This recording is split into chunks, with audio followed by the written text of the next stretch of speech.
ماذا لو سباك بسيط أصبح الأمل الأخير لإنقاذ عالم كامل؟ معاكم مريم في قناة الخلاصة في القناصة، والنهاردة هنشوف إزاي ماريو واجه أخطر معركة في حياته. بس قبل ما نبدأ ما تنسوش تصلوا على النبي وتدعوا لإخواتنا في فلسطين. بيبدأ فيلمنا النهاردة بحمم بركانية ونار، وبنشوف القلعة اللي هي قلعة باوزر الطايرة اللي هي عبارة عن حمم بركان ضخم بيمشي في الجو وبتنزل فوق مملكة التلج. السلاسل الضخمة بتنزل والبوابات بتتفتح، وجيش الكوبا اللي بيخرجوا بالآلاف لابسين الدروع وماسكين الرماح، وبينزل باوزر ملك الكوبا وبيمشي وسط الجنود وبيهدد مملكة التلج ان لو ما فتحوش الباب هتكون مجزرة. بيطلع جيش البطاريق وملكهم بيأمرهم بالهجوم، بيحدفوا كرات تلج صغيرة جدا على باوزر، وباوزر بيقف في النص وبيضحك باستهزاء. التلج بيخبط في درعه وما بيقدرش يعمل له اي حاجة. باوزر بيمسك واحد من البطاريق بايد واحدة وبينفخ نار تسونامي من اللهب بتحول التلج لمية في ثانية، وبيدخل القصر وبيكسر الصندوق اللي فيه النجمة السوبر. النجمة بتطلع وبتنور وش باوزر باللون الذهبي، وبيعلن قدام جيشه دلوقتي انا مسكت العالم في ايدي ومحدش هيقدر يوقفني. وبنروح سوا لبروكلين في نيويورك، وبنشوف ماريو ولوجي وهم بيتفرجوا على الاعلان بتاعهم في مطعم بونش اوت. ماريو دافع دم قلبه في الاعلان ده وبيمثلوا ان هم بيطيروا وبيكونوا فخورين جدا ببعض وفرحانين قوي بالاعلان ده. وبيجي اللوستا سبايك بضحكته الرخمه وبيبهدلهم قدام الزباين وبيتنمر على ماريو وبيقول له ان محدش كلمكم من ساعه ما سبتوا الشغل معايا. وبيجي لويجي اخو ماريو وبيكون الاستاذ سبايك عاوز يضربه، لكن ماريو بيقف يدافع عنه، وفي الاخر بيقول له سبايك ان انت فاشل، بس لويجي بيحاول يسحبه عشان ما يعملوش مشاكل. وبيمشي سبايك وبتيجي لماريو ولويجي مكالمه شغل بسبب الاعلان ده، وبيكونوا طايرين من الفرحه وبياخدوا بسرعه العربيه، وبنشوف قد ايه العربيه حالتها متدمره زيهم بالظبط، فبيضطروا يسيبوها وياخدوا الطريق جري، وبيدخلوا قصر فخم عشان يصلحوا حنفيه. وبتقول لهم صاحبه البيت اوعوا تبهدلوا الحمام. وماريو ولويجي بيشوفوا الكلب فرانسيس بتاع اصحاب البيت، ولويجي بيكسر العظمه بتاعه الكلب بالغلط، لكن الكلب بيبقى خلاص حطهم في دماغه، وبيدخلوا الحمام عشان يعرفوا المشكله. وماريو ولويجي بيفتحوا شنطه العده ويعرفوا العطل، وفعلا قدروا يصلحوه. وبيجي فرانسيس الكلب وبيكون متغاظ جدا عشان العظمه بتاعته، وبيبدا يهجم عليهم ويكسر في الحمام، وكل المواسير بتضرب وما بيكونوش قادرين يوقفوا التسريب. لكن ماريو بيتصرف نوعا ما، وبعد ما بيكونوا قدروا يحبسوا الكلب فرانسيس بيقدر يخرج من كابينه الشاور ويهجم عليهم مره تانية، لكنه بيقع من الشباك. وماريو بيلحقه على اخر لحظه هو ولويجي، وبيدخل اصحاب البيت عليهم وبيلاقوا الحمام حالته غير مرضيه بالمره. وعلى العشاء في بيت ماريو ولويجي اهلهم بيتريقوا عليهم وعلى الاعلان، ومامتهم بتحاول تقف معاهم وهم بيحاولوا يداروا خيبتهم. ولما ماريو بيسال باباه عن رايه بيقول له ان ده جنان، ازاي تسيب شغلك عشان تحقق حلم عبيط. وبيبصوا له بصه كلها احباط، وقال له وقتها لويجي كان كويس لحد ما انت جرجرت ورا حلمك الفاشل ده. ماريو ساب الاكل ودخل اوضته، والقعده دي بتبين قد ايه ماريو مضغوط وعايز يثبت للعالم كله انه بطل. وبيقعد في اوضته وهو محبط وبيحاول لويجي يهون عليه، لكن بيقاطع كلامهم خبر شافوه في التلفزيون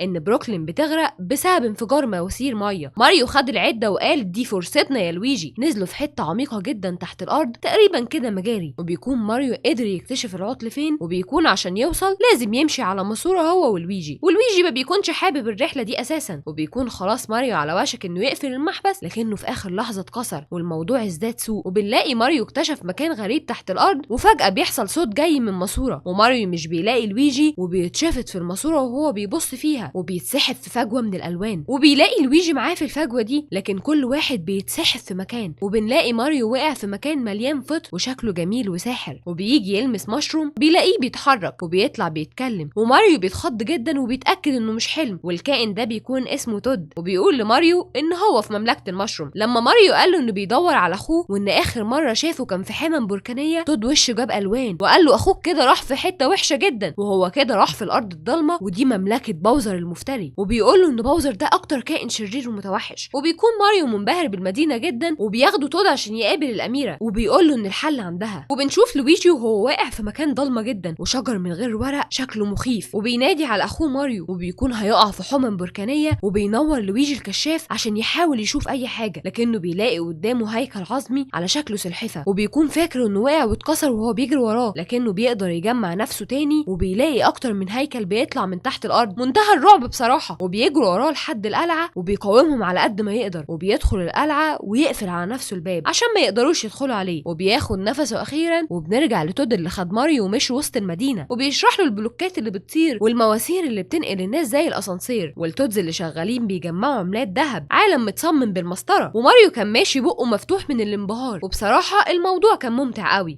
وبيوصلوا قصر الاميره والحراس بيكونوا بيمنعوه يدخل وبيقولوا انها مش موجوده، وعشان يقدروا يدخلوا القلعه تود بيحاول يشتت انتباههم بالاكل عشان ماريو يدخل، لكن الحراس اللي في القصر من جوه بيجروا وراه، وبيشوف ماريو كائنات كتير من المشروم المتحرك ده وهم بيتفرجوا على مجسم، وبيقولوا ان باوزر لقى سوبر نجم وقوتها هتخليه لا يقهر وده هيدمرنا كلنا، وبيسالوا الاميره هنتصرف ازاي، لكنها بتقول لهم انها مش هتسمح انه يأذيهم وانهم هيقفوا قدامه، لكنهم بيقولوا لها ازاي احنا مش هنقدر، لكن هي بتقول لهم انها هتخلي جيش الكونج العظيم يتحالف معاهم، لكن في حد بيقول لها ان ملك الكونج العظيم مش بيتحالف مع حد، لكنها هي بتقول لهم انها هتروح بكره مملكه الادغال وهتقدر تقنعه، وبنشوف ماريو وهو بيجري وبيلاقي الاميره قدامه وبيمد لها ايده على اساس انها هتساعده كده، لكنها بتوقعه على الارض والحراس بيمسكوه وبتطلب منهم يسيبوه، وبتكون مستغربه جدا انه بشري، وبيحكي لها ماريو عن اللي حصل له هو واخوه، وبتقول له انها مساله وقت على ما باوزر يقبض عليه، لكن هي بتقول له انه محظوظ جدا لانها هتوقفه عند حده، ولما بيطلب منها تاخده معاها بتقول له انه مختل وهيقرقشه، لكن ماريو ما بيكونش همه غير اخوه، وبيقول لها اتريقي عليا براحتك لكن انت هتساعديني، وبتقول له وريني شطارتك، وبتاخده الاميره بيتش المكان غريب مليان عوائق وكلها مكعبات حظ، وبتقول لماريو لو قدرت تعديها هتيجي معايا، وبتوري له مهاراتها وهي بتعدي من نار ونباتات بتعض، والاميره بتكون متمكنه جدا من اللي بتعمله وبتنزل من غير خدش واحد، وماريو بيكون متنح وفاتح بقه من الانبهار، وبيسالها طب انا هعمل ده ازاي، بتقول له ان بمكعبات القوه، وبتديله مشروم عشان ياكله، لكنه هو ما بيحبهوش اصلا، وبياكل ماريو اول مشرومايه وبيقرف من طعمها جدا، بس فجاه بقى عملاق، وبيحاول ماريو انه يعمل زيها وبيكون واثق في نفسه قوي، لكنه بيقع في الاخر في الميه وبيفقد قوته، وبنعرف انه لو خبط في حاجه القوه دي بتروح، وبيفضل يحاول كتير وكل محاولاته بتفشل، بس هو مش بيستسلم وبيفضل يحاول وياكل مشروم طول الليل، يقع ويقوم ويتضرب ويرجع تاني. بيتش كانت بتبص عليه باعجاب لانه روحه قتاليه، وبتقعد معاه وبتحاول تشجعه، وبتقول له ان لسه الرحله طويله، وهو بيقول لها انه ما نجحش، لكنها بتقول له مين بينجح من اول مره، ولما بيسالها انت حاولت كتير بتحاول تكذب وتقول له حاولت كتير، لكنه بيقفشها وبتقول له في الاخر انها نجحت من اول مره لانها كانت متربيه هنا، وبيكون شكلهم قربوا من بعض شويه، وبنروح لقلعه باوزر وبنلاقي احتفالات في القلعه، وبنشوف باوزر وهو بيحتفل بانه لقى السوبر نجم، وبيقول انه قريب هيوصل لمملكه المشروم وهيطلب من الاميره انها تتجوزه، وبيكون بيحبها جدا، لكن في حد بيساله طب ولو الاميره ما وافقتش تتجوزك، وبنعرف ان لو الاميره رفضت الجواز منه هيدمر مملكه المشروم، وبنشوف لويجي وهو مقبوض عليه من المقنعين وبيقعد يفتكر في اخوه ماريو وهم صغيرين، وماريو بيدافع عنه، وبتاخد الاميره بيتش ماريو وتطلع بيه على شعب المملكه، وبتقول له ان كل دول معتمدين علينا، حاجه ما تخوفش خالص، وبيكون ماريو قلقان جدا، وبتكلم الاميره بيتش شعبها وتقول لهم ان بمساعده جيش الكونج هنقدر نوقف باوزر، وبتتمشى هي وماريو، وتود بيمشي وراهم وبيقول للاميره ان هو اللي هيحميها، وبتوافق انه يجي معاهم، وبنروح لباوزر وهو قاعد بيعزف على بيانو ضخم وبيغني اغنيه بكل احساسه عن الاميره بيتش، فجاه بيدخل عليه جندي من الجنود وبيعرفوه ان جواسيسهم في مملكه المشروم بلغتهم ان في انسان بشنبات في المملكه والاميره بيتش بتدربه، وبيكونوا متاكدين ان هم بيخططوا لحاجه، وبيسالوا باوزر الانسان ده جه منين، وبيسالوا لو الاميره معجبه بيه، وبيطلب منه يعرف هو مين وبيخطط لايه، وبنرجع لماريو والاميره وهي بتساله لو بيفكر في اخوه، وبيعرفها ان هم عمرهم ما افترقوا، وبتحاول تطمنه وتقول له ان هم رايحين ينقذوه، وبيسالها ماريو هي منين، لكنها بتقول له انها مش فاكره غير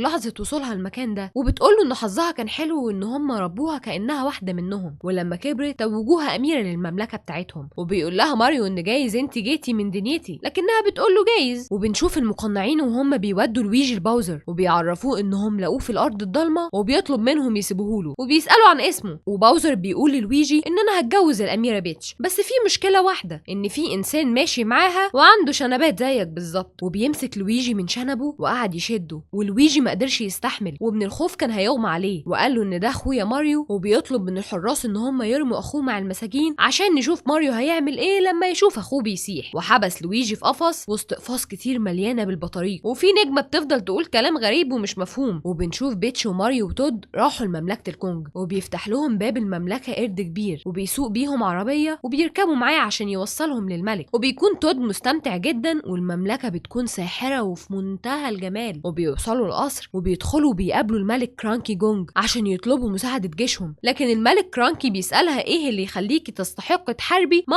اعظم جيش في العالم، بتقوله عشان احنا مش بنخاف، وبتكون بيتش فاكره ان الملك وافق، لكنه بيقول لها من الاخر كده اتطرقي طلبك مرفوض، لكن بيتش بتقوله بذكاء ان لو مملكتنا مملكتنا اتدمرت هيجي الدور على مملكتك. وبيتكلم ماريو وبيقول له اننا مش هنمشي من هنا من غير الجيش بتاعك. والملك بيتريق على ماريو وبيقول له لو هزمت ابني دونكي كونج الجيش كله تحت امرك. وبيتش بتكلم ماريو وبتقول له انها فكره فاشله، لكنه بيوافق عشان يقدر ينقذ اخوه. وبيجهز ماريو ضد دونكي كونج اللي دخل دخله الوحوش، وكمان فضل يرقص وابوه بيقول له كفاياك انعاره كدابه. وبيسكت الملك الجمهور وبيقول لهم عشان ماليش مزاج ان الماتش ينتهي بسرعه حطيت مكعبات قوه في الحلبه، وقال لماريو عد الجمايل. وبيجهز دونكي عشان يضرب ماريو وبيحاول ماريو يهجم عليه، لكن طبعا فرق الحجم واضح وماريو ما بيعرفش يقف قصاده. لكن ماريو بيقدر يجري وياخد صندوق حظ وطلع اكل المشروم الغلط وبقى قزع اكتر مكان. وبيخبطوا دونكي كونج وبيرجع لحجمه وبتشجعه بيتش وبيفضل يحاول في صناديق الحظ وبيقدر يوصل لواحد من الصناديق بيديله بدله قط سريع جدا. بدا يخربش في دونكي كونج ويجري على الحيطان وينط لحد ما في الاخر قدر يغلبه بذكائه مش بقوته. وبتكون الاميره بيتش فخوره بيه جدا وبيوافق اخيرا الملك انه يديلهم الجيش. وبيكون دانكي وماريو هيتخانقوا تاني، لكن الملك قدر يوقفهم وبيتكلموا وبيعرفهم الملك ان هم حددوا موقع باوزر وانه هيوصل لمملكه المشروم هو وجيشه مع غروب الشمس، وبيكونوا عاوزين يسبقوه على هناك من طريق مختصر. وبيجهزوا العربيات اللي هيستخدمها الجيش، وبنشوف قد ايه المملكه دي محترفين فيها في عمل العربيات والموتوسيكلات. وبينطلقوا كلهم لمملكه المشروم، وبنشوف باوزر وهو بيعمل بروفا يتقدم فيها للاميره بيتش. وبيبلغوا باوزر ان هم عرفوا ان الاميره والانسان رايحين على الممر السري وجيش الكونج بقى بيحارب معاهم. وباوزر بيقرر يتغدى بيهم قبل ما يتعشوا بيه. وبيتش وفريقها بدأوا يمشوا على طريق قوس قزح في الفضاء. وبيشوف باوزر الاميره وماريو وبيكون غيران عليها جدا وبيبعت جيشه يهجم عليهم وبيهاجم بالصواريخ وبيكون خلاص ماريو هيتقضي عليه. لكن ماريو بيقرر ان هم يفترقوا في الطرق وبيقدر يهرب وبيهاجموا تاني بالصواريخ وبيقع ماريو، لكنه بيقدر يركب على عربيه تانية وبتقدر الاميره بيتش تدافع عن نفسها. وجيش باوزر فجر الطريق كله وبتقدر تلحق الاميره بيتش تود قبل ما يقع. وبيكون ماريو في خطر وعلى وشك الموت، لكن دونكي بيساعده وبيغضب جدا واحد من الجيش وبيستخدم حاجه اسمها الصدفه الزرقاء وبيدمر الطريق من تحت ماريو ودونكي وبيقعوا في البحر. وبقيه جيش باوزر قدر يقبض على الباقي. وبتفتكر الاميره بيتش ان ماريو مات وبتكون شايفه ان هي لازم ترجع القصر. وبنرجع لماريو اللي بينقذ دونكي من الموت في الميه وده بيخليهم صحاب وبتبلعهم سمكه عملاقه. وبنرجع للاميره بيتش اللي بتوصل لمملكه الفطر وبتحذر شعبها ان باوزر قرب يوصل وبتقول لهم يهربوا على ما هي تعطلوا. وبتقف الاميره قصاد باوزر لما بيوصل مملكه الفطر وبيقول لها انه معاه النجم الازرق وبيحاول يتقدم لها، لكنها بترفضه وهو عشان توافق بيكهرب تود. وفعلا الاميره بيتش بتوافق وبيجهز باوزر فرحه على الاميره بيتش. وبنشوف جيش مملكه الكونج وهو محطوط في الاقفاص مع باقي المساجين ومن ضمنهم لويجي اخو ماريو. وبيجي واحد من جيش باوزر بيقول لهم ان هم معزومين على الفرح الملكي وان هم في الاخر هيضحوا بيهم زي الخرفان والكل بيترعب. وبنرجع من تاني لماريو ودونكي كونج اللي بلعتهم السمكه وكل واحد فيهم بيتكلم مع التاني وفي الاخر بيتخانقوا وبيلاقوا صاروخ وبيقدروا يهربوا من بطن السمكه. وبنشوف الاميره بيتش بفستان الفرح وتود بيديلها بوكيه ورد قبل ما تطلع لباوزر وبيقول لها باوزر انه هيضحي باللي في القفص علشانها وبيكون هينزلهم في الحمم البركانيه. وقبل ما مساعد باوزر يجي يجوزهم بتضربه الاميره بيتش وبتقول لباوزر هو انت صدقت اني هتجوزك ولا ايه؟ وبتقول له انها عمرها ما هتتجوز وحش. وبيكون البوكيه ده فيه قوه بتقدر تستخدمها بيتش وبتحارب باوزر وبتقدر تجمده وتوقف الاقفاص قبل ما تنزل الحمم البركانيه. وبيوصل ماريو ودونكي في اخر ثانيه وبيجري ماريو ياخد مكعبات حظ وبيقدر هو ودونكي يهزموا جيش باوزر اللي بيحاربهم. وبتتخبط الاميره وبتفقد قوتها وبيكون خلاص الاقفاص نازله في الحمم، لكن في اخر لحظه بيوصل دونكي كونج وبيوقف التروس وبيكون لويجي هيقع في الحمم وبيقدر ماريو ينقذه. وبنلاقي باوزر قدر يكسر الجليد اللي كان حواليه وبيأمر جنوده ان هم يبعتوا الصاروخ يدمر المملكه، لكن بيقدر ماريو يستفز الصاروخ ويبعده عن المملكه ويخليه يجي وراه وبيروح اتجاه الماسوره الخضراء اللي وصلتهم للمملكه هو واخوه وبينفجر الصاروخ. وبسبب انفجار صاروخ بانزاي بيل في الماسوره كل الحرب ومملكه باوزر انتقلت لشارع بروكلين في نيويورك والنجمه كمان بتقع وبيجري ماريو ياخدها، لكنه بيواجه باوزر وبيفضل يضرب في ماريو، لكن كالعاده ماريو مش بيستسلم وبتدافع عنه بيتش ودونكي كونج وبتهاجم باوزر وحاله ماريو بتكون سيئه جدا. وبيشتغل اعلان ماريو ولويجي اللي بيشجع ماريو من تاني وبيخليه يقوم يقف ويستجمع قوته. وبيكون باوزر بيضرب دونكي كونج وبيوصل ماريو ويطلب منه يبعد عنه وبتحدف له بيتش النجم وبيجري ماريو عليها. وقبل ما النار تحرق ماريو لويجي بيدافع عنه بدرع وبيمد ماريو ايده للويجي وبينطوا ياخدوا النجم سوا. ولما بيجي باوزر يهاجمهم ما بيقدرش عليهم وبنعرف ان هم اخدوا قوه النجم وبيهزموا جيش باوزر كله. وبتكون الناس كلها شافت ماريو ولويجي وهم بيحاربوا باوزر، الاتنين الاتنين بقوا قوة لا تهزم ومحدش قادر عليهم، ودغدغوا باوزر نفسه. وبتيجي الأميرة بيتش وبتأكل باوزر فطر بيصغر الحجم، وحبسوه في إزازة وبتشكرهم الأميرة بيتش. وبيجي أبو وأم ماريو ولويجي وبيكونوا فخورين بيه جدا، والمدينة كلها بتسقف ليهم حتى لوستا سبايك اللي كانوا شغالين معاه. وبنشوف ماريو ولويجي صاحيين من النوم، وبنعرف في الآخر إن هم عاشوا في مملكة الفطر. وأهم درس هنا إن البداية البسيطة ممكن توصل لنهاية عظيمة. طالما عندك إرادة تكمل مفيش حاجة مستحيلة. خليك فاكر دايما قوتك الحقيقية بتظهر لما تقرر ما تستسلمش. نشوفكم في رحلة جديدة قريب، وما تنسوش اللايك والاشتراك عشان يوصل لكم كل جديد. سلام.